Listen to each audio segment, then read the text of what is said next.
ጥያቄ አለኝ ደግሞ ለእናንተ ለትልልቆቹ ምለው በእግዚአብሔር ነገር ተልቃችሁ እንዳይመስላችሁ። ቤተክርስቲያን የክርስቶስ ናት። ከዛ ቀጥሎ ደግሞ የክርስቲያኑ ናት።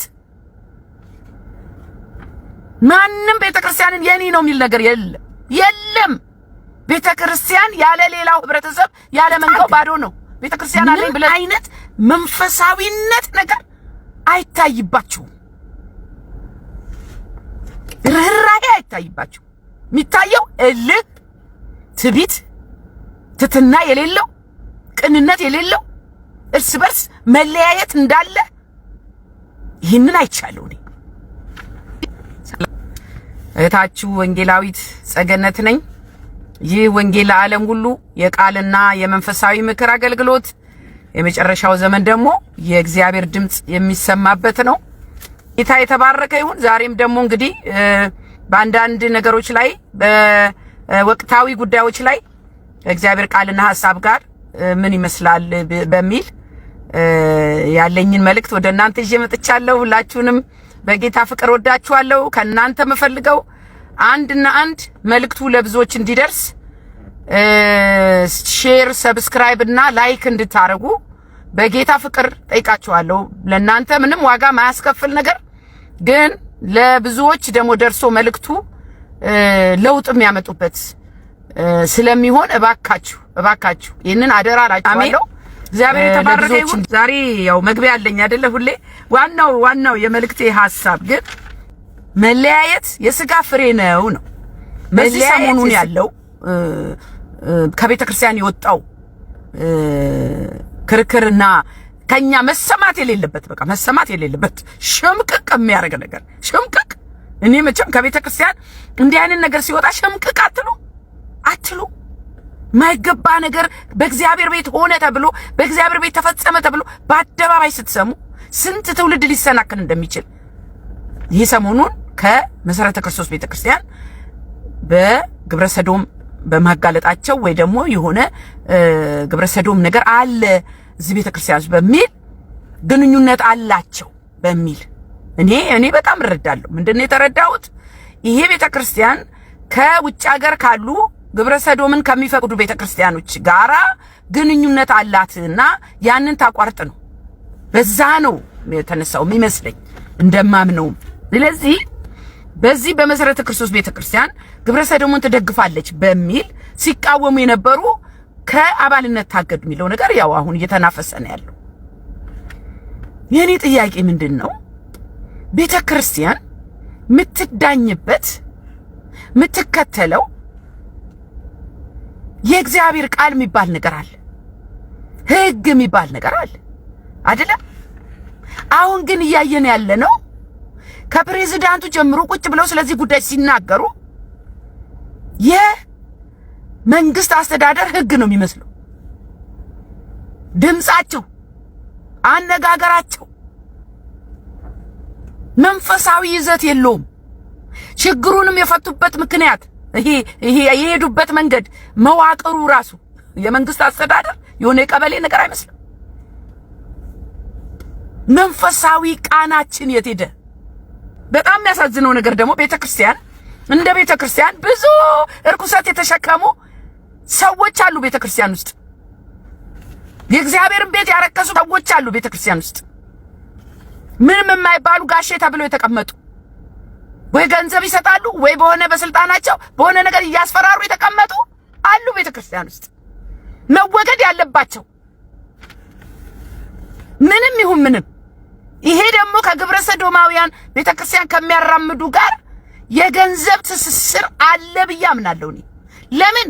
የዘመኑ ቤተክርስቲያን በገንዘብ ስለምትገዛ ተበታትነን ነው አቅም ያጣ ነው። ተበታትነን ነው ሰላም ያጣ ነው። ዘረኝነት ነው ምድሪቷን እያመሳት ያለው።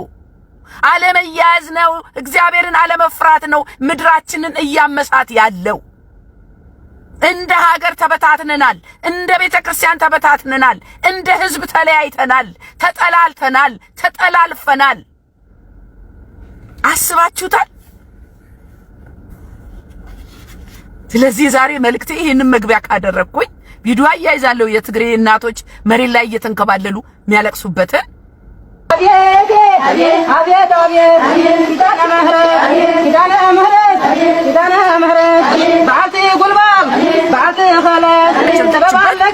በነቢያት መሰረት ላይ ከታነጽን ማዕዘኑም ራስ ድንጋይ ኢየሱስ ክርስቶስ ከሆነ ልዩነት እንዴት መጣ? አሁንስ ከማዕከላችን ከቤተ ክርስቲያን የሚሰማው ምንድነው? ምንድነው እየሰማን ያለ ነው? እናንተ ግድ አይላችሁ? እንቅልፍ ይወስዳችሁ? የእግዚአብሔር ቤት ረክሶ እንቅልፍ ይወስዳል? ወድም አለ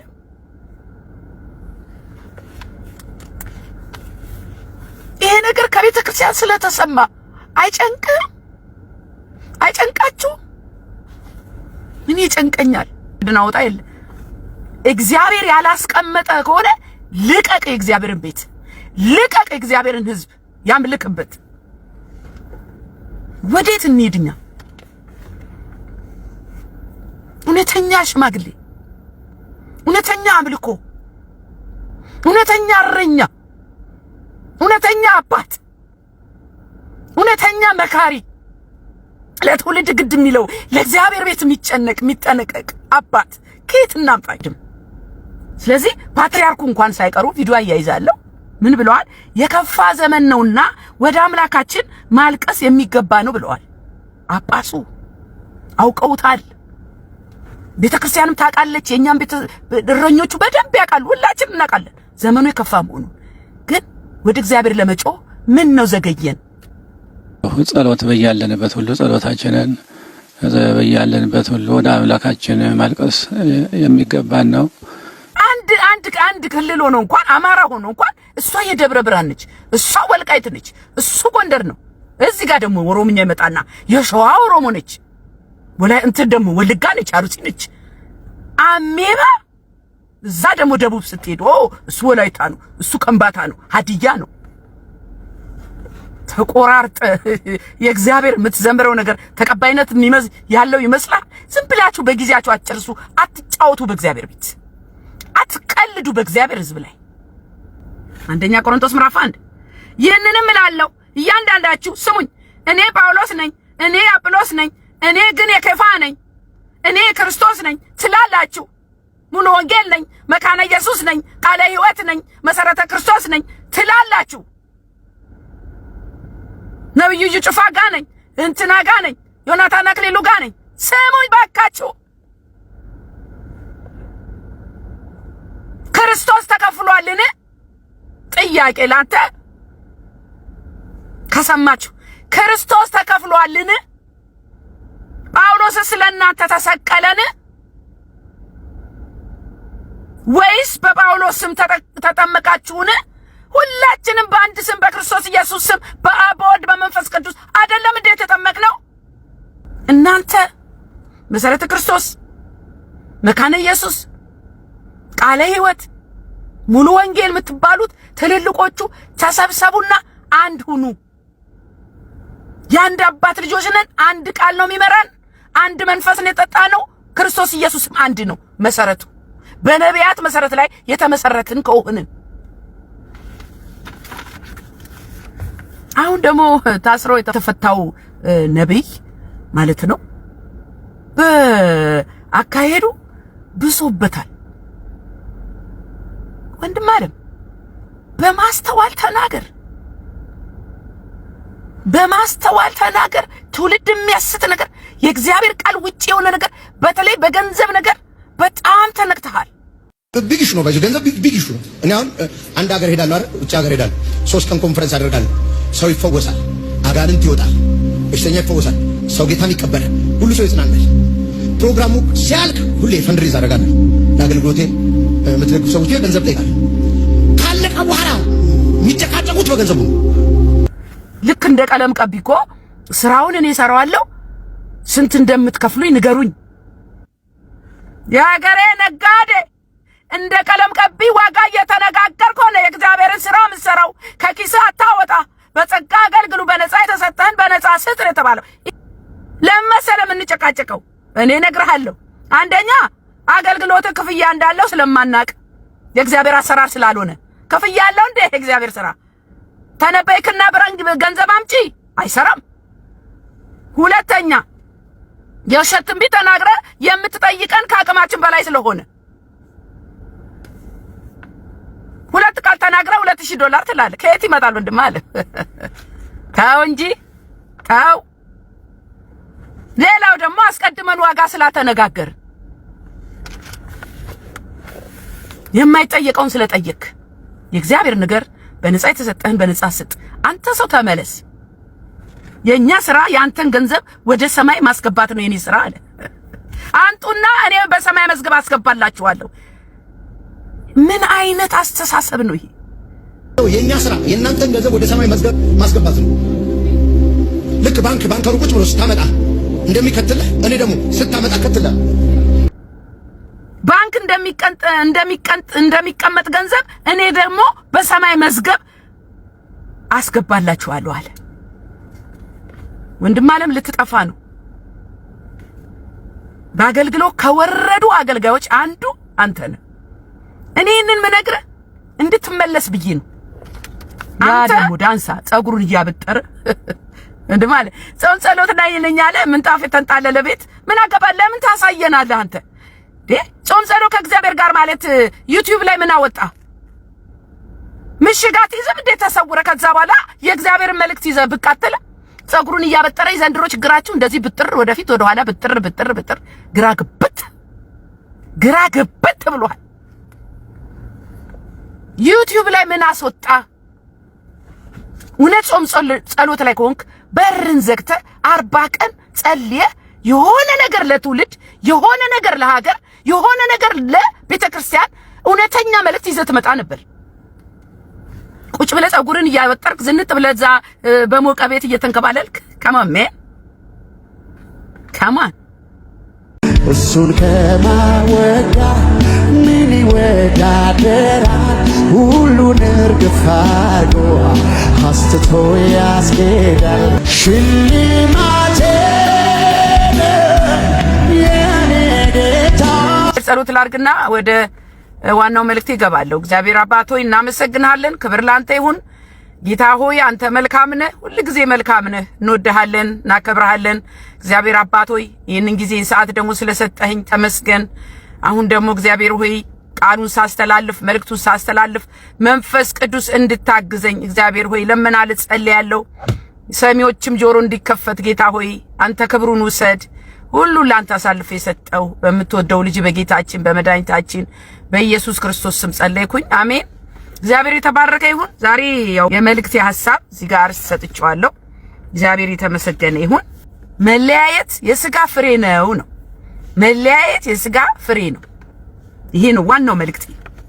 በጣም የሚገርማችሁ ነገር እግዚአብሔር ሁሌ ጊዜ መልእክት ይሰጠኝና ከመልእክቱ ጋር የሚሄድ ነገር ደግሞ ምሳሌም የሆነን ነገር ያመጣና በሚታይ ደረጃ ቁጭ ያደርጋል።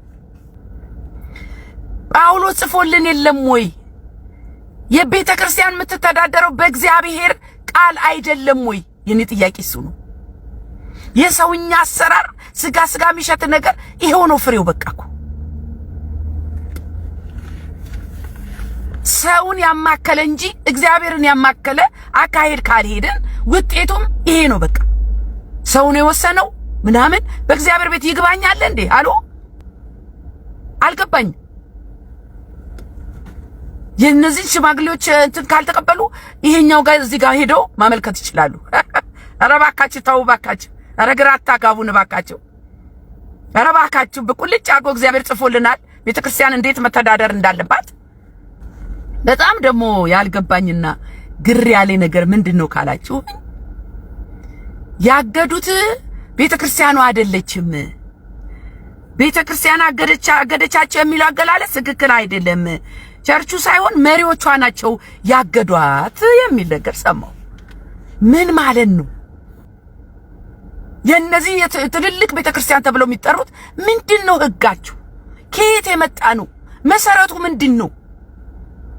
ምን ማለት ነው? ቤተክርስቲያኗ አላገደችም ያገዱት መሪዎቹ ናቸው ማለት ምን ማለት ነው? ይሄንን ለሚሰማ ሰው ግልጽ ብታረጉ፣ እኔ ቤተክርስቲያን ነኝ የሚለውንም ደግሞ ግልጽ ብታረጉ። እግዚአብሔር ግን በስራ ላይ ነው። ምን ብትሉኝ ቤቱን ሊያጠራ ተነስቷል። ስንዴ ከገለባው ሊለይ ነው ወንድም ዓለም። ማምን እንደሆነ ግንፍል ብሎ እየወጣ ነው። አሁን ግድ የለም ይተረማመስ፣ እግዚአብሔር ያጠራዋል። ሊያጠራው ሲል ያናውጠዋል። ቤተክርስቲያን አሁን ልብ ብላችሁ እንደሆነ በየቤተ ክርስቲያኑ እየተነቃነቀ ነው። ለምን? መውጣት ያለበት እንዲወጣ፣ መውደቅ ያለበት እንዲወድቅ በአደባባይ እየተገለጠ ነው። እርኩሰት ስር የሰደደ የእግዚአብሔር ያልሆነ አካሄድ፣ መለያየት ያለበት መለያየት እኮ ነው። ይሄ ብልት ሆኖ ሰው የቤተ ክርስቲያን አካሄድ እኮ ተያይዞ ነው። እኛ ግን አይን አታስፈልገኝም ጆሮ አታስፈልገኝም ብለን እያንዳንዱ ብልት ብቻውን እየሮጠ ነው። በቤተ ክርስቲያን እየተገለጠ ያለው ነገር ያስፈራል፣ ያሳፍራል።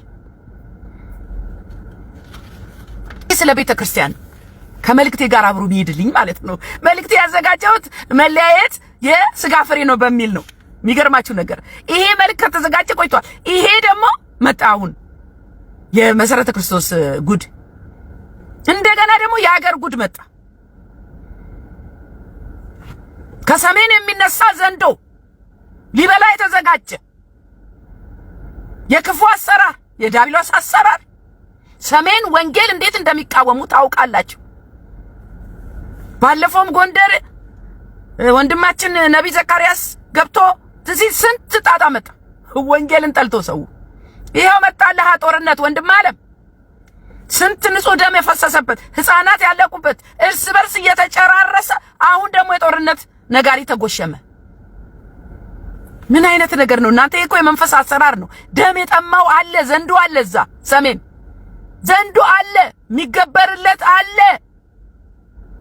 ትውልድ ሊበላ የወጣ እናቶችን ልጅ አልባ ባል አልባ ያደረገ መለያየት የሥጋ ፍሬ ነው። በጣም የሚያሳዝነው ደግሞ ቁልጭ ብሎ ተጽፎልናል። የዘንድሮ ቤተክርስቲያን በእውነት ነው የምላችሁ ከቃሉ ውጪ በራሱ አካሄድ በዓለምኛው አሰራር ይሄው ሲገለጥ እኮ ፍሬው እኮ ነው የምላችሁ። ተጠምደናል አልኳችሁ። ስለዚህ የዛሬ መልእክቴ የሚያጠነጥነው በአንደኛ ቆሮንቶስ ምዕራፍ 3 ላይ ነው። ምዕራፍ 3 ላይ ቁጥር 1 መለያየት ከምን መጣ ብትሉኝ ደግሞ መንፈሳዊነት ካለመኖሩ የተነሳ። መንፈሳዊ የሆነ ሰው በመንፈስ ያስባል፣ እንደ እግዚአብሔር ልጅ በመንፈስ ይመራል። ፍሬውም ደግሞ የመንፈስ ፍሬ ያመጣል። የመንፈስ ፍሬ እኮ እናንተ ደስታ፣ ፍቅር፣ ሰላም፣ ትዕግስት፣ የዋህነት፣ ራስን መግዛት። እንዴ የታለ ቤተክርስቲያን? ምቀኝነት፣ ክፋት፣ ጥላቻ፣ ዘረኝነት፣ መጠላላት፣ ሌብነት፣ ዝሙት፣ መለያየት ምን የሥጋ ፍሬ አሁን እየተገለጠ ያለው ወንድም አለ። ወደዳችሁ ጠላችሁ ፍሬ ነው የተገለጠ ወንድም አለ። ያልጣልከው ፍሬ ቁጥር 1 አንደኛ ቆሮንቶስ ምዕራፍ 3 ቁጥር 1 ወንድሞች ሆይ በሥጋ እንደመሆናችሁ በክርስቶስ ሕፃናት እንደመሆናችሁ እንጂ መንፈሳዊያን እንደመሆናችሁ ልነግራችሁ አልቻልኩም አለ። አሁን የሥጋ ነገር እኮ የሚነገረው በመንፈስ የሚያስብና በመንፈስ የሚመራ ሰው ከሌለ ጳውሎስ እንዳለው ሕፃናት ናችሁ በመንፈስ፣ ስለዚህ በሥጋ ናችሁ። ገና ጽኑ መብል ለመብላት አትችሉም ነበርና ወተት ጋትኳችሁ። ይሄ እግዚአብሔር ቃል አንድ አይደለም እንዴ? ጥያቄ ሃሎ፣ እንደ ቤተ ክርስቲያን እንደ ወንጌል አማኝ የእግዚአብሔር ቃል አንድ አይደለም ወይ? የኔ ጥያቄ ነው። ሁላችንም በአንድ መጽሐፍ ቅዱስ አይደለም ወይ የምንመራው? ጥያቄ ነው የኔ። ለቀደማችሁት ክርስቲያኖች ጥያቄ አለኝ እኔ ዛሬ። ብዙ ጊዜ ማብላላው ጥያቄ ዛሬ ጠይቃለሁ። ምንድነው ልዩነታችን? ከየት መጣ? ከየት መጣ? የእግዚአብሔር ቃል አንድ አይደለም ወይ? የተካፈልነው መንፈስ አንድ አይደለም ወይ? አባታችን እግዚአብሔር አንድ አይደለም ወይ? ክርስቶስ ኢየሱስ የሞተልን አንድ አይደለም ወይ? ልዩነታችን ከየት መጣ? የአንድ አባት ልጆች ሆነን የኔ ጥያቄ። ይህ የምናየው መለያየት ምንድነው ካላችሁ ስጋውያን መሆናችን አይደለምን? የሰው አካሄድ አይደለምን? እስቲ እግዚአብሔር በዚህ ይከብራልን? አሎ እውነቱን ተጋፈጡና ይሄንን ጥያቄ ጠይቁና ራሳችሁ መልሱ። መቼም መልስ አይገኝም ዘንድሮ። እንጠይቃለን መልስ የለም እኮ። ዋጥ ስልቅጥ ዝም ፍጥጥ በዛው አካሄድ ሰው መለሰ አይልም እንዴ? እግዚአብሔር ተናገረኝ አይባልም እንዴ? እግዚአብሔር በዚህ ይከብራል ወይ? ሌሎችንስ ግራ ያጋባም ወይ? በመንፈሳዊ ነገር አለመብሰላችን ሕፃናት መሆናችንን አያሳይም ወይ? ቁጥር 2 ገና ጽኑ መብል መብላት አትችሉም ነበርና ወተት ጋትኳችሁ። በመንፈሳዊ ነገር ካለማደጋችን ገና ስጋውያን ነንና በወተት ነው ያለነው። አሁን እኮ የበሰለ የሚናገር ጠፋ። ተናግሮ የሚደመጥ ጠፋ። የተለየ ነገር መንፈሳዊ የሆነ ነገር የሚያስታርቅ ነገር ከጥፋት የሚመልስ ነገር የሚያሳርፍ ነገር ሰላም የሚያመጣ ነገር አንድነት የሚያመጣ ነገር የሚናገር ሰው ጠፋ። ሰላምን የሚያወራ ጠፋ። በቅንነት የሚሄድ ጠፋ። ከዛስ ተያይዘን ጠፋን። መፍትሄ ጠፋ። እናንተ ልብ ብላችኋል? ይሄን እዛም የሚነሳና የሆነ ነገር ይቀባል፣ የሚነሳና የሆነ ነገር ይቀባል። እግዚአብሔር እኮ መልካም ለሆኑ ሰዎች በመንፈስ ለሚመሩ ሰዎች አስታጥቆ መፍትሄ አስይዞ ይገልጣል። በሰው አይደል የሚሰራው። ስለዚህ እኔና እናንተ በስጋ እየተመራን የእግዚአብሔር ድምጽ መስማት ስለተሳነን መንፈሳዊ ስላልሆንን ስጋዊያን ስለሆንን በወተት ስለሆንን የእግዚአብሔርን ነገር መግለጥ አልቻልንም። ስለዚህ አሁን ዘረኝነቱ፣ መለያየቱ፣ ክርክሩ፣ እርስ በርስ መነካከሱ ሁሉ ስጋዊነታችንን ይገልጣል፣ ያሸማቅቃል። ኧረ እንደዚህ አይደለም። ና አንደበታችንም ይገራል እኮ የሆነ ልብን የሚነካ ነገር መንፈሳዊ የሆነ ነገር ለስጋዊ ለሆነ ሰው ጣል ስታረግበት ደንገጥ ያላል እኮ። ደንገጥ ይላል። እግዚአብሔር መንፈስ ይገባና በቃሉ ከምትናገረው ነገር ልብ ውስጥ ስንቅር ይላል። ያልተነካ ሰው ግን ሌላውን ሊነካ አይችልም። ፍሬያችን የስጋ ፍሬ ነውና በቤተ ክርስቲያን ውስጥ የምናየው ነገር በዓለም በአደባባይ የተገለጥንበት ሁኔታ ሁሉ የሚያሳየው እንደ ሰው ልማድ እንደምናስብና መንፈሳዊ ብስለት የሚባል ነገር እንደሌለን። ምን ብትሉኝ መለያየት፣ አቅም ያሳጣን ነገር፣ እግዚአብሔር እንደ ቤተ ክርስቲያን እንዳይሰራ ያደረገው ነገር፣ እግዚአብሔር እንደ በብልት ሆናችሁ ተያይዛችሁ አብረው ነው የሚሰራው፣ ተያይዞ ነው የሚሰራው የቤተ ክርስቲያን ነገር። ለብቻ ማደግ፣ ለብቻ መበልጸግ፣ ለብቻ መኖር የዓለማዊ አካሄድ ነው። እንደ ክርስቲያን ግን ተያይዘን ነው ወደድንም ጠላንም። ወንድምን እዚህ ጋር እየገፋ ወንድምን እዛ ጋር እያረክ በር ዘግተህ እየጸለይክ በር ዘግተህ እየበላ ስኬት ሊመጣ አይችልም። ቁጥር 3 ገና ስጋውያን ናችሁና እስካሁን ድረስ ገና አትችሉም። ቅናትና ክርክር ስለሚገኝባችሁ ስጋውያን መሆናችሁ አይደላችሁ? ምን አሁን ምንድነው በቤተ ክርስቲያን ያለው ይሄ እርስ በርስ ያለው ቅናት፣ ክርክር፣ ምቀኝነት፣ ስድብ፣ ጆሮን ጭው የሚያደርግ ነገር ከየት መጣ? ስጋያውያን ናችሁ። እንደ ሰው ልማድ አትመላለሱ ምን ይላል? ከዛስ የዛሬው ጥያቄ ጥያቄ እኔ ሙሉ ወንጌል ነኝ፣ እኔ መካነ ኢየሱስ ነኝ፣ እኔ ቃለ ሕይወት ነኝ፣ ሌላው ደግሞ መሰረቱ ክርስቶስ ነኝ ይላል። ምንድነው ልዩነቱ? ምን ማለት ነው? ሙሉ ወንጌል ከመሰረተ ክርስቶስ፣ መሰረተ ክርስቶስ ከቃለ ሕይወት፣ ቃለ ሕይወት ከመካነ ኢየሱስ የሚለየው ምንድነው? የውጭ ያላችኋቸውስ ቤተክርስቲያናት የውጭ ያላችኋቸው ምን አገናኘን? ከዛ ሄዳችሁ አሁን ለችግሩ መንስኤ ሆነው የሆነ ምንጭ አለ፣ የሆነ እንትን አለ፣ የሚሰጣችሁ ነገር አለ ማለት ነው። እንዲቋረጥ ያልፈለጋችሁት ነገር፣ የተነካካችሁበት የታሰራችሁበት ነገር አለ ማለት ነው። እዛ ጋር ቁረጥና ጣል።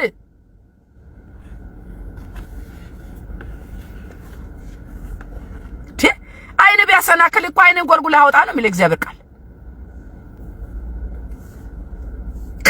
ከነ አይን ሙሉ አይን አጥያት ገነት ሲኦል ከምትገባ አይንን አውጥተህ ገነት ግባ ይልሃል። ግር የሚያደርገው ሆነ ያለነው በሀገራችን ነው።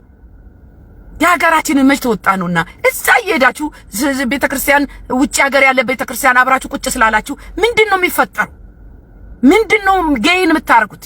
ይሄ ሁሉ ትርምስ የመጣው ካላችሁ ሪሌሽንሺፕ ከሆነ ቤተክርስቲያኑ የምትተዳደረው ውጭ ባሉት ነው። ያው ግብረ ሰዶማውያን ደግሞ በገንዘብ ነው የሚይዙት ሰው። በገንዘብ ተይዛችሁ ከሆነ አሁኑኑ ቁረጡና አውጡ። እኔ ማቃው በቃ ሁላችንም በአንድ መንግስት ስር ያለን ነው የሚመስለኝ ማለት ነው። እንደዛም ነው መሆን ያለበት። ምን ሊለያየን ይችላል? ነቀፌታችን እስከ የት መጣ? ከማን ተማር ነው? ጳውሎስ አልጻፈልን? ክርስቶስ ኢየሱስ አላስተማረን? ከየት አመጣችሁት? እግዚአብሔርስ በዚህ ደስ ይሰኛል ወይ? በውስጣችን ያለው መለያየት፣ በልባችን ያለው ክፋት እግዚአብሔር አይቶታል። አሁን ጽዋው ሞላ። በቃ ገንፍሎ ይወጣና እግዚአብሔር ቤቱን ያጠራል። የወንበዴዎች ዋሻ አደረጋችኋት፣ የንግድ ቤት አደረጋችኋት እያለ ነው ጌታ። ገርፎ ያስወጣል የኔ አባት። በአንደኛ ቆሮንቶስ 1:11 ላይ ወንድሞቼ ሆይ በመካከላችሁ ክርክር እንዳለ ስለናንተ የቀሎኤ ቤተሰቦች አስታውቀውኛል። እኛ እኮ ክርክር እንዳለ እኮ ሰው ነግሮን ምናምን አይደለም። እዛው በአደባባይ ገበና ተደብቆም አይደለም። ሸሸግ አድርጎ ይዛል ሰው ትውልድ እንዳይሰናከል። ዝም ብለህ እንትንህን ቆሻሻ ነገራችንን ትራሻችንን አደባባይ ታወጣላችሁ እንዴ? ለእግዚአብሔር ስም አታስቡም እንዴ? ሮሜ 2:24 ላይ በእናንተ ሰበብ የእግዚአብሔር ስም በአሕዛብ መካከል ይሰደባል። ዘንድሮ እኮ ለእግዚአብሔር የሚጠነቀቅ የለም። ሰው ምን ይለኛል? ሰው ላሸንፍ፣ ትግሉ ከሰው ጋር፣ ንግግሩ የሰውኛ፣ አካሄዳችን የሰው። ውስጣችሁን ክፋታችሁን ታቁታላችሁ። እናንተ ታቁታላችሁ። የተገለጠ ነው።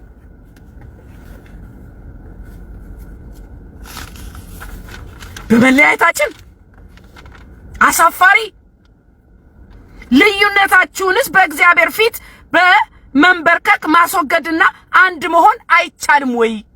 ይሄን ጥያቄ መቼም አይረፍድም ለንስሐ፣ መቼም አይረፍድም ለፍቅር፣ መቼም አይረፍድም ከእግዚአብሔር ጋር ለመታረቅ። በዚህ አካሄዳችን ከእግዚአብሔር ጋር ልንታረቅ አንችልምና አሁን ንስሐ መግቢያ ሰዓት አይደለም ወይ?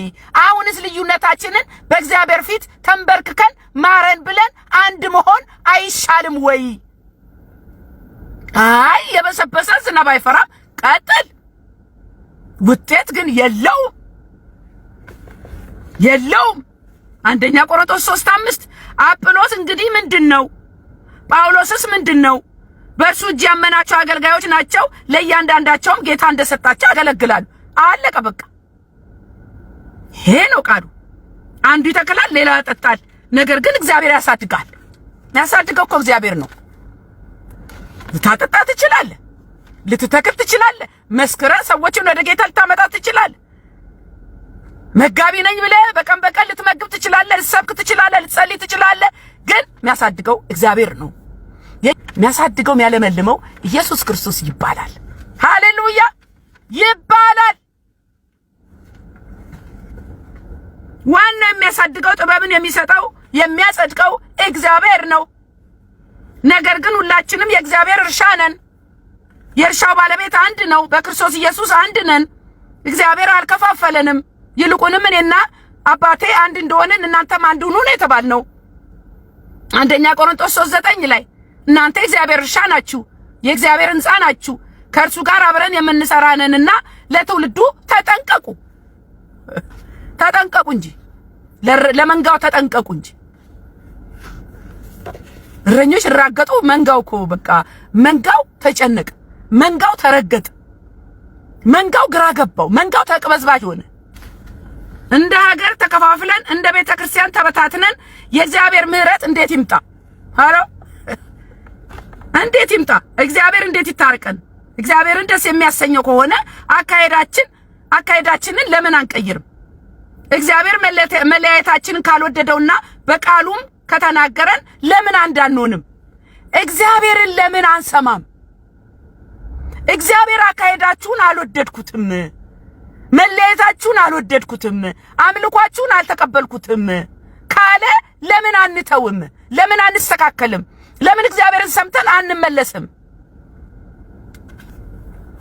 ከዛስ የእግዚአብሔር ቃልና መንፈስ ቅዱስ እንዴት ከጥፋት ሊመልሰን አልቻለም? የኔ ጥያቄ ብዙ ጥያቄ አለኝ መቼም ያልተመለሰ። ለምንስ እየባሰ መጣ? ቤተክርስቲያን ረክሳለች። መሰማት የሌለበት ይሰማል፣ መደረግ የሌለበት ይደረጋል። እግዚአብሔር መፍራት የሚባል ነገር የለም ወይ በውስጣችን? እግዚአብሔርን አትፈሩ? ወንድምን በዚህ ደረጃ ስታዋርድ፣ ወንድሞቻችሁን ከቤተክርስቲያን አውጥታችሁ የኛ አይደላችሁም ብላችሁ ስታግዱ እግዚአብሔርን አማክራችኋል? እግዚአብሔርን አትፈሩ? ቃሉስ ያዛችኋል? ምንድነው ጥፋቱ? እግዚአብሔር ማስተዋል ይስጠን። ሁለተኛ ጢሞቴዎስ 2:19 ላይ ሆኖም ይላል ጌታ ለእርሱ የሆኑትን ያውቃል፣ ደግሞም የጌታን ስም የሚጠራ ሁሉ ከአመጽ ይራቅ ይላል። አሁን ያዋጣው እንደ ግለሰብ እኔ ከአመጽ መራቅ፣ ኃጢአትን መሸሽ፣ እግዚአብሔርን ደስ የሚያሰኘውን ፊቱን መፈለግ በግል ግርግሩ ሳንገባ ማለት ነው። እያንዳንዱ ሰው ራሱን ካጸዳ ቤተክርስቲያን ስንሄድ የጸዳ ነገር ይኖራል። አሁን ግን አንዱ አንዱን እያየ እየቆሸሸ እየተበላሸ ነው ያለው። ስለዚህ ይራቅ የሚለው ማህተም ያለበት የተደላደለ የእግዚአብሔር መሰረት ቆሟል ይላል። ስለዚህ እግዚአብሔር የመጨረሻውን ጥሪ ያደርጋል። ተመለሱ፣ በመንገዴ ሂዱ፣ ቤቴን አጽዱ፣ ንስሐ ግቡ፣ አንዱኑ ከአመጽ ራቁ እያለና ያለው መጨረሻ ቃል ያለ ምንድነው? አንደኛ ቆሮንቶስ 1:10 ነገር ግን ወንድሞች ሆይ ሁላችን አንድ ንግግር እንድትናገሩ። ይሄ እግዚአብሔር ቃል ነው፣ እኛን አሁን እየተናገረን ያለው። ሁላችሁ አንድ ንግግር እንድትናገሩ በአንድ ልብና በአንድ ሐሳብ የተባበራችሁ እንድትሆኑ እንጂ መለያየት በመካከላችሁ እንዳይሆን በጌታችን በኢየሱስ ክርስቶስ ስም እለምናችኋለሁ። ጌታ እየለመነን ያለው አሁን የመመለስ ጊዜ ነው። ጊዜ እያለቀ ነው ወገኖቼ። ቶሎ ብሎ ማምለጥ ነው የሚሻለው። ኢየሱስ ጌታ ነው። በሰላም ማሰሪያ የመንፈስ አንድነት ለመጠበቅ ትጉ። ያለን አንድ ተስፋ ነው፣ አንድ አካል፣ አንድ መንፈስ አለን፣ አንድ ጌታ፣ አንድ አባት አለን። አንከፋፈል፣ አንለያይ። ቋንቋችን እኮ ተደበላለቀ። እናንተ ኤፌሶን 4:3 ነው ያነበብ። ቋንቋችን ተደበላለቀ አሁን። ስለዚህ አሁን ሁሉም ሰው አውቋል ችግሩን፣ ግን ወደ መፍትሄ አይሄድም። አባቴ አንዱን ሳንወጣው አንዱ መጣ አሉ። ከድጡ ወደ ማጡ ይሆንን ነው። የኑሮ ውድነቱ፣ ጥላቻው፣ መገዳደሉ አገራችንን አስጨንቋታል። አሁን ደግሞ ጦርነት መጣ። ጸሎትና ምህላ ያስፈልጋል አሉ። አባቴ ጋራውታለሁ። ቶሎ በሉ ህዝብ ወደ ንስሐ ይጠራ፣ ወደ ጸሎት፣ ወደ ምህላ። ማምለጫው መንገድ ኢየሱስ ክርስቶስ ብቻ ነው። እናንተም ኦርቶዶክሳውያን ይሄው የፓትርያርኩን ምክር ስሙ። ከኃጢአት ይመለስ የትውልድ። ስለዚህ ወገኖቼ ዛሬ መልእክቴ ይሄ ነው። ተመለሱ። በቃ ሰው ራሱን ይፈትሽ። መለያየት በቃን። መለያየት ፍሬ አሳጣን። መለያየት ከእግዚአብሔር አራቀን። የእግዚአብሔር ክብር እንዳይገለጥ ከለከለ። አሁን ምርጫው አንድ ነው።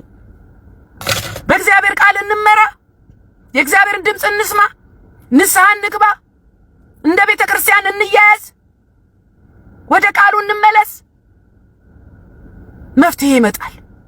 አለበለዚያ በዚህ አካሄድ ተበታትነን የሥጋ ነገር እየመራን ፍሬ ሊመጣ አይችልም። ከእግዚአብሔር ጋር ልንስማማ አንችልም። እግዚአብሔር ሰው ይፈልጋል። ምን አይነት ሰው? የተሰጠ ሰው፣ ድምፁ የሚሰማ ሰው፣ ለእግዚአብሔር ነገር የጨከነ ሰው። አንድ ሰው ይፈልጋል ጌታ። ምድራዊ ነገር የተወለት ሰው። እንደዛ ከሆነ ፍሬ ይመጣል። እባካችሁ እንጸልይ፣ እባካችሁ እንመለስ። በጣም የምነግራችሁ ነገር ደግሞ የጸሎት በሳምንት አንድ ጊዜ የጸሎት ላይን አለኝ። ፖስት እያረኩላችሁ ነው። አብረን እንጸልይ፣ የጌታን ፊት እንፈልግ። በተለያየ እግዚአብሔር በሰጠኝ አርዕስት ላይ የመንፈስ የሆነ የልብ የሆነ ጸሎት እስቲ አዳምጡት። አብራችሁኝ ጸልዩ። ግዴላችሁም እንያያዝ። ጌታ ሊመጣ በደጅ ነው። መለያየት በቃ። እንደ አገር መለያየት በቃ። ማረፍ ይሁን ለኢትዮጵያ፣ ማረፍ ይሁን ለሕዝቡ፣ ማረፍ ይሁን ለኔና ለናንተ ለቅዱሳን። ለቤተ ክርስቲያን ወደ ክብሯ መመለስ ይሁንላት። ፕሊዝ መልእክቴን ሼር አድርጉልኝ፣ አድርሱልኝ፣ ሰብስክራይብ አድርጉ። ይስፋ ይሄ አገልግሎት። በምትችሉት ደግሞ አቅም ለወንጌል አገልግሎት እጃችሁን ዘርጉ። ግዴላችሁም፣ አብረን ወንጌልን እንስራ። ይሄ የኔ ዓላማ ነው። ይሄ የኔ ጥሪ ነው። ፕሊዝ እናንተ ክርስቲያኖች ዛሬ ጌታን አብረን እናገልግል። ግዴላችሁም፣ ዘመኑ አልቋል። ለሁሉም ጊዜ ያለው ዘመኑ አልቋል። ይህንን ማለት ፈልጋለሁ። ጌታ ይረዳናል። ተባረኩ። ጸጋ ያብዛላችሁ። ሁላችሁንም በጌታ ፍቅር ወዳችኋለሁ። መልካም ቀን። ሻሎም ሻሎም።